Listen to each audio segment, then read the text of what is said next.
खुद को समाज सेवी बताने वाले रघु तिवारी ने नौकरी लगाने के नाम पर कई लोगों से की गई ठगी के मामले ने आज एक नया मोड़ ले लिया है। दरअसल रघु तिवारी पुलिस अधीक्षक कार्यालय पहुंचे और अपना शिकायती आवेदन सौंपते हुए अपने ऊपर लगे आरोपों को झूठा बताया। साथ ही पुलिस अधीक्षक से मामले की निष्पक्ष जांच की मांग की और दोषियों पर सख्त कार्रवाई की मांग की गई। इस दौरान रघु तिवारी ने बताया कि उनकी छवि को धूमिल करने के उद्देश्य से यह कार्य किया गया है, जिससे वे काफी आहत है और उन्होंने पुलिस अधीक्षक से मांग की है कि मामले की निष्पक्ष जांच की जाए।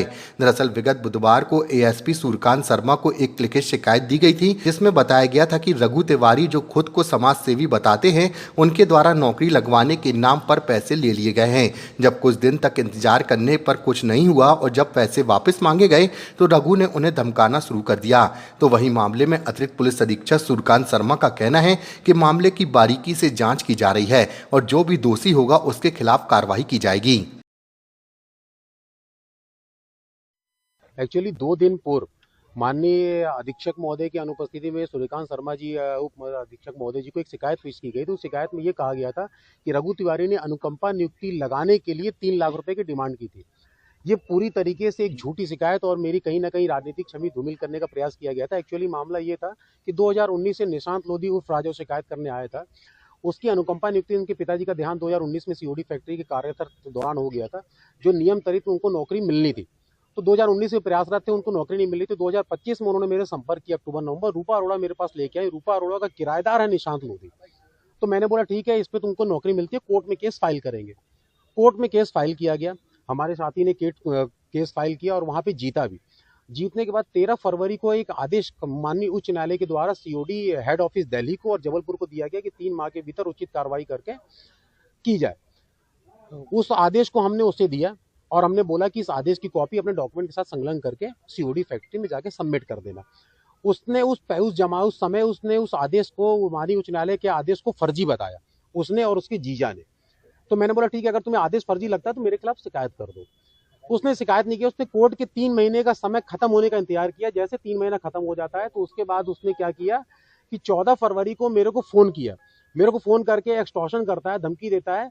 और रूपा अरोड़ा ने भी, दोनों ने साथ में मेरे को फोन किया। बोले अगर आप पैसे नहीं दोगे तो हम एसपी ऑफिस पहुंच जाएंगे और जाके झूठी शिकायत करेंगे। हमने झूठी शिकायत क्या करोगे, जाके सीधे बोल देना कि कोर्ट की फीस थी वो दिए और चुनाव वापस नहीं कर रहे हैं। बोले फीस वापस नहीं होती है, ना कोर्ट के चार्जेस वापस किए जाते हैं। उसके बाद जब मैंने उन्हें मना किया तो रूपा अरोड़ा निशांत लोधी आके झूठी शिकायत की, कहीं ना कहीं मेरी छवि धूमिल करने की प्रयास की, राजनीतिक छवि धूमिल के प्रयास की। फिर उसके बाद रूपा अरोड़ा ने एक शिकायत करती है कि मेरे बेटे का एसआई नौकरी लगाने के लिए 8 लाख डिमांड की, जिसमें 16,000 रुपए मैंने दे चुके हैं। तो मैं आपको बता दूं कि रूपा अरोड़ा मेरे पास आई थी, उस समय एसआई की वैकेंसी मध्य प्रदेश में निकली हुई थी। तो उन्होंने मेरे को बोला कि मेरे लड़के के आधार कार्ड में वो नाबालिग है भैया, गलती से चढ़ा हुआ है, वो बालिग है, सुधार करवा दो।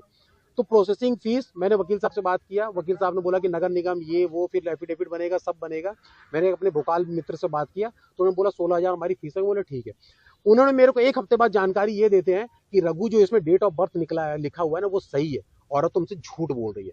तो मैंने उन्हें फोन भी किया कि मैं बोला कि आप मेरे से गलत काम करवा रहे हो, मैं नहीं करूंगा। उस दौरान मैंने उन्हें उनके ऑनलाइन पे पैसे भी वापस किए। उन्होंने ये बात यहाँ नहीं बताई।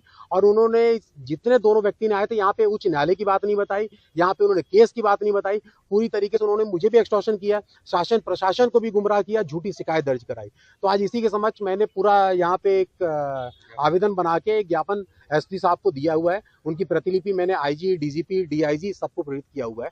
और मैंने ये मांग की है कि मैं खुद चाहता हूं कि उचित कार्रवाई की जाए। अगर मेरे खिलाफ एक भी साक्ष्य मिलता है तो मैं खुद सामने प्रस्तुत हो जाऊंगा अपनी गिरफ्तारी देने के लिए। ये पूरे प्रकरण में जो आपकी छवि धूमिल की गई है उसको लेकर क्या मानहानि का भी दावा? मैं मानहानि का दावा निशांत लोधी पे भी करूंगा, रूपा राय पे भी करूंगा।